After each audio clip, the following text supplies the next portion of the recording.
கிருஷ்ணகிரி மாவட்டம் வேப்பனஹள்ளி தொகுதி நாடுவனப்பள்ளி ஊராட்சிக்குட்பட்ட இராமசாந்திரம் அரசு நடுநிலைப்பள்ளியில் உங்களுடன் ஸ்டாலின் திட்ட முகாம் சிறப்பாக நடைபெற்றது.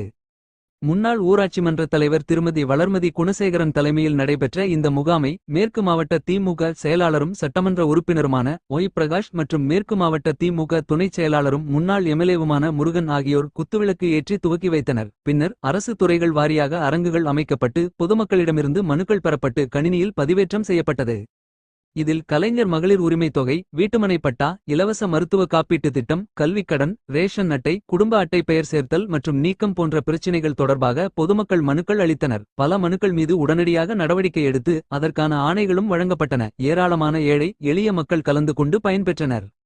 இந்த நிகழ்ச்சியில் வேப்பனஹள்ளி வட்டார வளர்ச்சி அலுவலர்கள் சதீஷ்பாபு, சீராஜ், உள்ளாட்சி பிரதிநிதிகள், ஊராட்சி செயலாளர் உள்ளிட்ட பல்வேறு துறை அதிகாரிகள் பங்கேற்றனர். கிராம மக்களுக்கு அரசு திட்டங்கள் நேரடியாக சென்றடையும் வகையில் இந்த உங்களுடன் ஸ்டாலின் திட்ட முகாம் சிறப்பாக நடைபெற்று மக்களிடையே பெரும் வரவேற்பை பெற்றது.